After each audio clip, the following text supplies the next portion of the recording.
The sympathy cards were still stacked on the kitchen counter, unopened, when my stepdaughter walked into my living room and told me she'd hired a moving company. Not for herself, for me. Please subscribe to the channel to see what happens next. I want you to really understand that sentence before I continue, because I think it says everything you need to know about the kind of people I'm dealing with. My husband, Raymond, had been gone for 4 days. 4 days. The smell of the hospital, that particular combination of antiseptic and loss, was still in my hair. I hadn't slept more than 2 hours at a stretch since he'd passed. And Renata, his only daughter from his first marriage, sat across from me in the armchair Raymond used to read in, his armchair. In our living room, in the home we'd shared for 31 years, and told me the moving company was available the following Thursday. "I thought it would be easier for you," she said, in that particular tone she had, the one that sounded almost caring if you didn't know her. "Starting fresh somewhere smaller, somewhere that's really yours." Her brother Derek was leaning against the doorframe, arms crossed, watching her do the talking the way he always did. Derek was 43, 2 years older than Renata. He was heavy-set and quiet, with Raymond's jaw and none of Raymond's warmth. He'd driven up from Phoenix the morning after his father's death. Not the night of, the morning after. I set down my coffee cup. "I see," I said.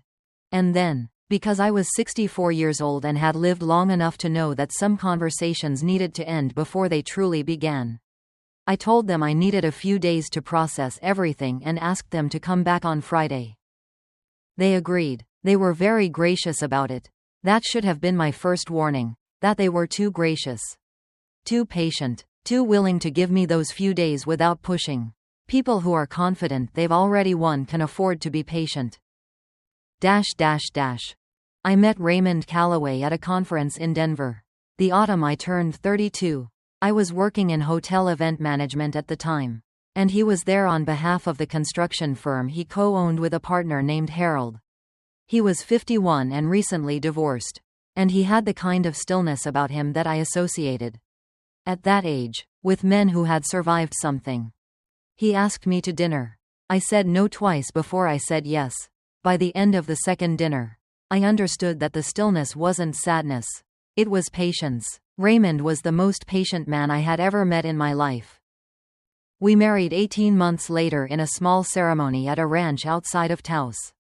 Derek was 17 and didn't come. Renata was 15 and stood in the back with the expression of someone enduring something unpleasant.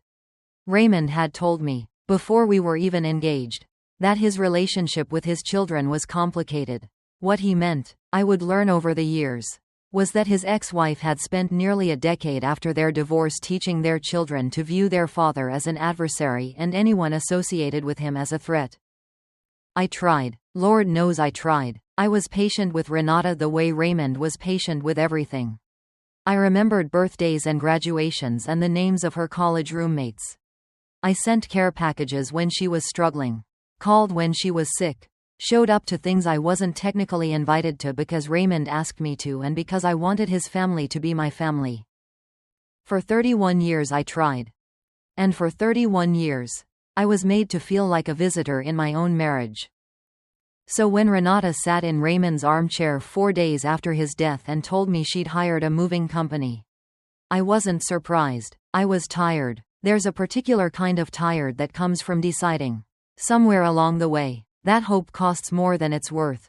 I'd been carrying that tired for a long time. What I didn't know, sitting there with my cold coffee and my unopened sympathy cards, was that Raymond had known too, and that he'd spent the last 14 months doing something about it. They came back Friday morning as agreed. This time they brought an attorney, a young man named Preston who worked at a firm Derek had apparently retained 2 months earlier. 2 months earlier, while Raymond was still alive, while I was sitting in hospital waiting rooms doing crossword puzzles and pretending I wasn't terrified. They arranged themselves across from me at the dining room table. Preston opened a leather portfolio and began talking in the measured, gentle tone that attorneys use when they want to make devastating information sound like ordinary paperwork. The will, he explained, was straightforward. Raymond's estate, which included the primary residence in Scottsdale valued at approximately $940, a beach house in Rocky Point, Mexico, valued at $680, and various business interests in the construction company totaling an estimated $550, was to be divided between Derek and Renata as sole beneficiaries. For me, Raymond's wife of 31 years, the woman who had managed his household, entertained his business partners, driven him to chemotherapy appointments, and held his hand through 2 surgeries, there was a life insurance policy. $150. I watched Preston's mouth continue moving and I heard the individual words, but I was having difficulty assembling them into meaning. The beach house in Rocky Point, where Raymond had proposed to me properly, with a ring he'd had custom made. The house in Scottsdale, where we'd planted a lemon tree the first spring we lived there and where that tree now produced more lemons than 2 people could ever use. The business Raymond and Harold had built over 40 years. All of it, to Derek and Renata. There are also, Preston continued, with a slight clearing of his throat, some outstanding financial obligations from Raymond's medical treatment. The insurance covered the majority, but there remains approximately $160 in balance due. And those obligations, I said quietly, fall to me. As his spouse. Yes, that's typically how these situations are structured. I looked at Derek. He was studying the tabletop. I looked at Renata. She met my gaze for approximately 1 second before looking away. $150 in assets. $160 in debt. A net outcome of negative $10,000 and 30 days to vacate the home where I'd lived for 3 decades. All right, I said. Preston blinked. I'm sorry? All right, I'll sign whatever needs to be signed. I'd like a copy of everything for my own records. And I'd like the moving company your sister mentioned to be available in 3 weeks rather than 1. I'll need time to pack Raymond's personal belongings carefully. The silence around the table lasted long enough to become uncomfortable. You're not going to contest anything? Derek asked. No, I said. Family harmony is more important to me than legal battles. They looked at each other. And in that look, the quick, satisfied, slightly incredulous look of people who expected resistance and got none, I saw exactly what they were. Not grieving children, not even particularly angry ones. Just greedy. Simply, straightforwardly greedy in the way that people sometimes are when they've spent years believing something is owed to them. We appreciate that, Vivian, Renata said. The warmth in her voice now that she'd won was almost impressive. We really do. Dad would be grateful. I smiled at her. I had become very good, over 31 years, at smiling at Renata. I'm sure he would, I said. I found the key 11 days later. I was going through Raymond's winter coats, the ones hanging in the back of the master closet. The ones he hadn't worn in 2 years since his health had started its long decline. I was folding them carefully into donation bags because Raymond believed strongly that quality things should be used rather than stored. And because keeping busy was the only way I'd found to get through the days. The key was sewn into the lining of his old wool overcoat. Not zipped into a pocket. Sewn in, with what looked like dental floss, neat, deliberate, patient stitching that could only have been done by someone who wanted it hidden but found. Found eventually, by the right person. By me. The key was brass, small, stamped with a number, 412, and on one side. Barely legible in fine engraving, Southwest Secure Vault, Scottsdale. I sat down on the edge of the bed. Raymond, I thought, what did you do? I went to Southwest Secure Vault the following morning without telling anyone. The facility manager was a heavy-set man named Gerald who shook my hand firmly. Checked my ID against the account records twice, and walked me back through 3 sets of locked doors to a private viewing room the size of a large closet. The box was heavy. Inside, a manila envelope labeled "Open this first" in Raymond's handwriting. Beneath it, 3 additional folders, each labeled in his careful block print. A smaller envelope that looked like it contained a USB drive. And at the very bottom, a single business card for an attorney named Margaret Voss, with a handwritten note that said, "She is expecting you. Everything is ready. My hands were shaking by the time I finished reading the first envelope. The letter inside was 8 pages. Handwritten. Dated 14 months ago. Raymond's handwriting had changed by then. The tremor in his right hand made the letters uneven, but the voice was entirely his. Patient, precise, quiet in the way that things are quiet right before they make a very large sound. My darling Vivian, it began. If you've found this, then things have gone the way I was afraid they might. I want you to know first that I am so sorry that I couldn't protect you from what's coming in the ordinary way. Sorry that I left you to face it alone. And sorry that I spent too many years believing that love would be enough to change what fear and resentment had built in my children. It wasn't. I see that clearly now. I also want you to know that you are not as alone as they want you to believe. He went on for 8 pages. I read every word twice. By the time Gerald came to check on me an hour later, I had read through 2 of the 3 folders and taken photographs of every document with my phone. The picture they assembled was methodical and damning. 14 months ago, Raymond had hired a private investigator named Carl Beaumont to look into his children's financial activities. He'd grown suspicious, he wrote, after overhearing a phone conversation between Derek and someone named Ferris, a name that appeared repeatedly in the investigation report, that referenced the Scottsdale property and the timeline, in ways that made no sense if Derek was simply discussing his father's estate in the abstract. What Beaumont had found was not abstract. Derek had, over the prior 18 months, borrowed $310 against future inheritance expectations from 3 separate private lenders. The loans were structured informally, the kind of arrangements that work only if the collateral actually materializes. Derek had been so certain his father's death would produce a substantial inheritance that he'd essentially spent it in advance. The lenders were not patient men. Renata's situation was different but equally revealing. She had been, for the past 2 years, quietly pressuring Raymond's business partner Harold into side agreements that would have given her a controlling interest in the construction firm upon Raymond's death, agreements Harold had agreed to under what Beaumont's report delicately described as significant personal and professional pressure, and which Harold had subsequently, according to a notarized statement included in the folder, signed under duress. Harold, it turned out, had been waiting for someone to ask him about this. The notarized statement was dated 6 weeks after Raymond's diagnosis. But the most important document in those folders was a copy of a will. Not the will Preston had read to me across my dining room table.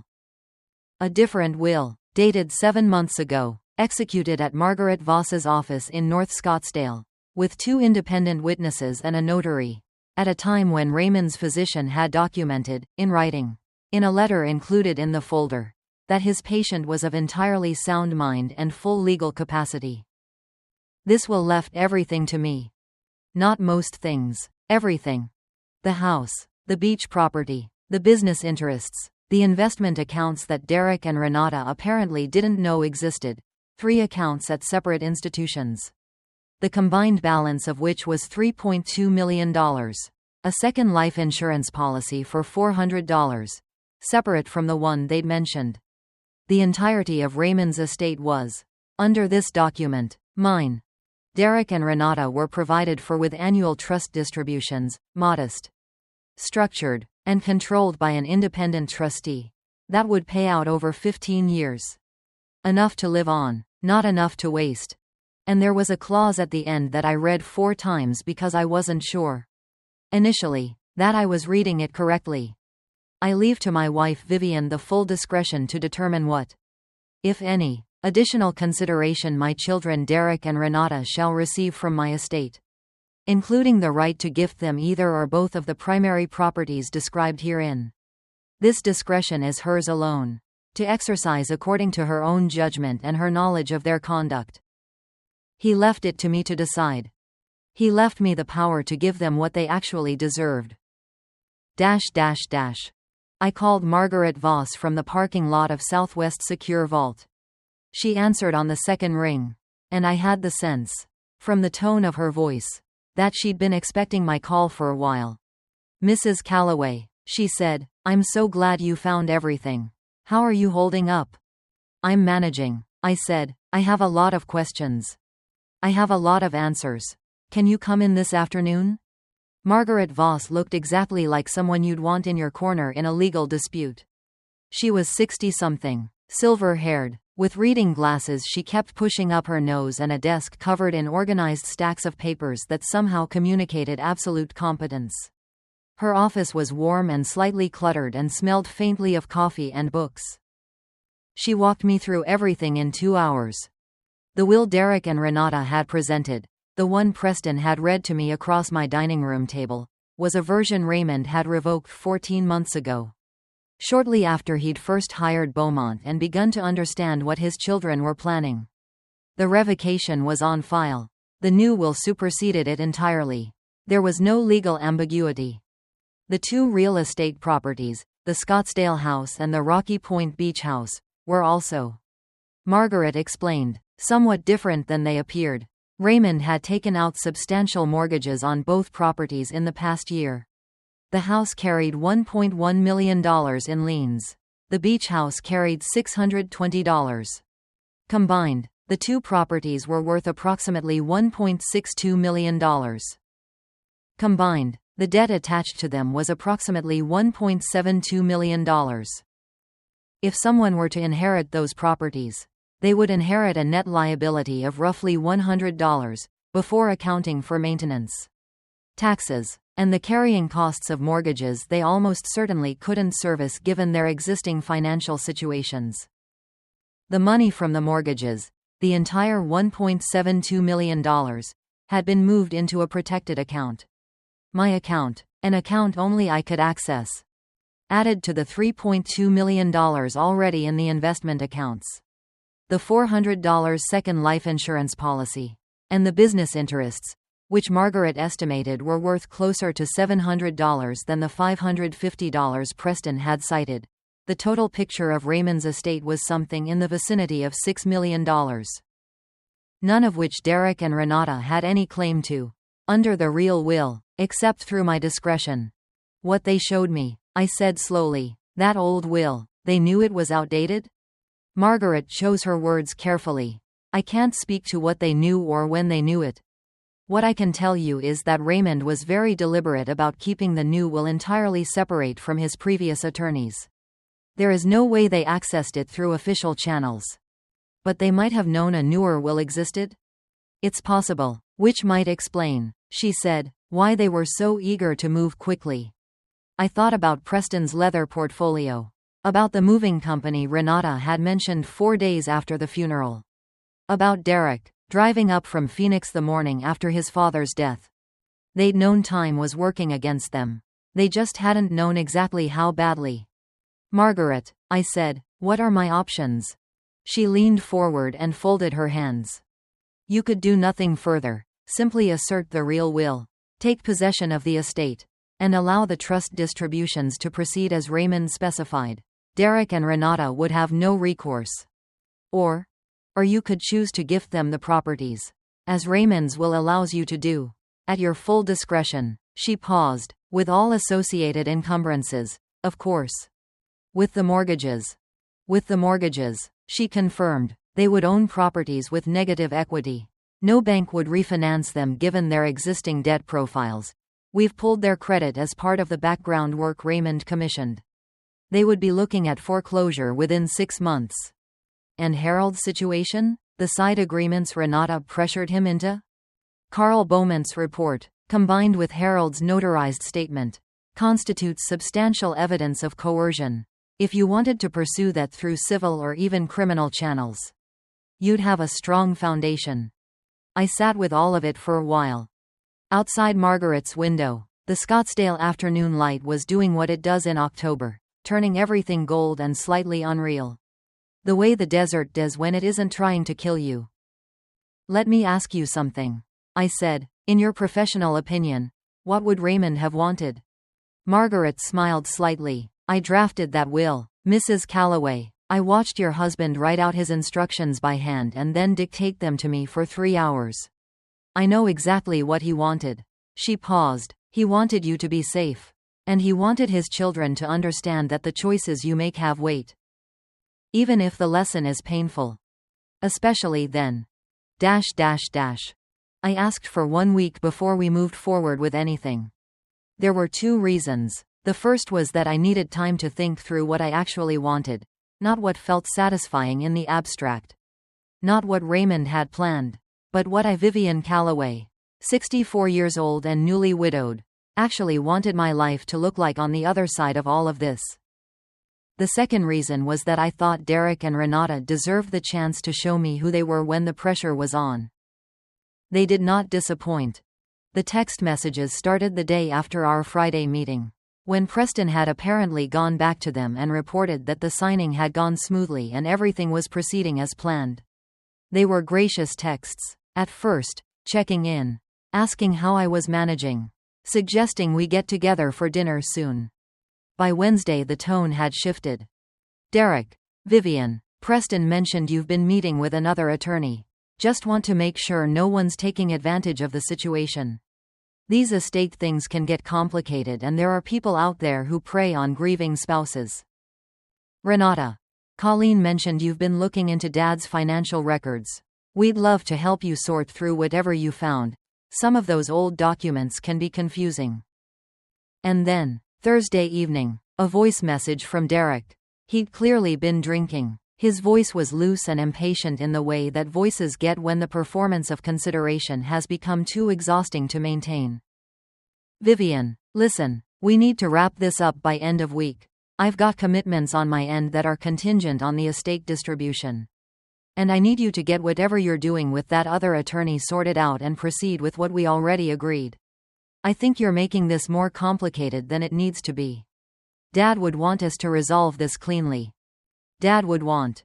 I listened to the message 3 times. Then I called Margaret and told her I was ready.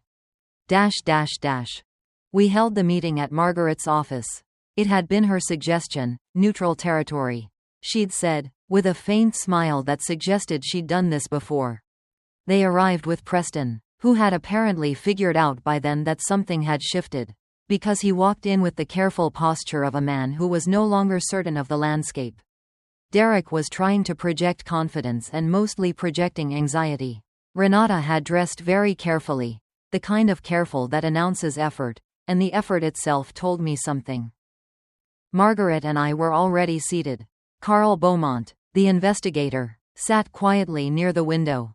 His presence alone seemed to register with Derek, who glanced at him once and then looked deliberately away. Margaret began. She was precise, thorough, and entirely without theater. She laid out the existence of the later will, its legal validity, the documentation of Raymond's mental competency at the time of signing. She explained the revocation of the earlier document. She presented the investment accounts, the second insurance policy, the full picture of Raymond's estate. She did not raise her voice once. Preston, to his credit, did not try to bluff. He asked to examine the documents. He examined them for several minutes. Then he set them down and sat back and said nothing. Derek's face went through several stages. Disbelief, calculation, something that might have been. Very briefly, shame. Renata looked at me, just at me, not at Margaret or the documents or Preston. At me. You knew, she said, when we were here Friday. You already knew.